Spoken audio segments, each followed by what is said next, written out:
a very simplistic example. If I want to make that more interesting, right? And if you want to like, how do you create unique copy? This is a little advanced tip for you. All right. So pro tip, break down the terms. So what does it mean?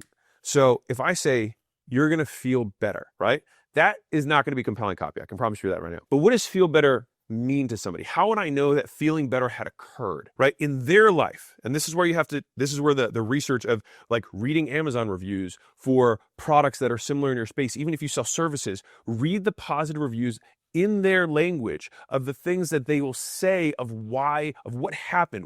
And the way that I think about this, here it is. This is it. This is the big word that you need to double underline. Think in moments. What is the moment that someone think, wow, I feel better? What's the moment? What occurred? What happened, right?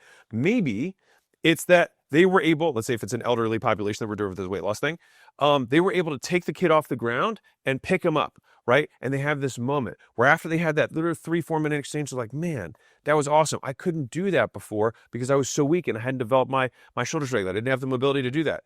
Like, wow, it's a moment. What else would it be? Maybe it's, bending over to tie my shoe. I felt like I was getting out of breath because I had to like hold my gut in so I could lean over to tie my shoes. That's gone now. Like, what if there was a world where you just put both of them on and you could do it while you're standing, right? That's not out of reach. It's just a couple steps away from where you're at right now, right? So if I say that, I can describe all the things that someone might experience and then denote that they feel better without saying you're going to feel better. And so this applies for each of these elements of copy. And this is what makes copy potent. It's the specificity, because you want someone to understand it within their own context of like, man, I've had that happen. And that's real. That's what makes you copy. And if that little copy tip was helpful for you, then I have pages and pages of things that have helped me make good ads inside of the Run Paid Ads chapter in page 129. So I talk about one, how paid ads work, obviously, but secondly, how do you write the copy? So I break down all the anatomy of ads in all of this, all these pages I'm talking about.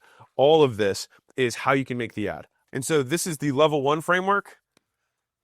The level 2 that you put on top of this is who and when. This is the what, which again, I also cover in the book. So we could talk about the prospect, but we could also talk about that prospect status with regards to their spouse, talk about it with regards to their kids, talk about it with regards to their frenemies, their rivals, their competitors, right? What are all these plus and minuses with regards to that rival dad across the street or that rival business, right? What are all those look like? And then how do we pace that for today, but then also the future? What does the future look like when things don't go the right way? Well, that's going to be the bottom side. That's what happens if you don't take action, right? On the flip side, what does the future look like if things go well, right? So we can play it out today, but also play it out tomorrow. And this gives you unlimited different angles to make the meat of your ad more compelling. And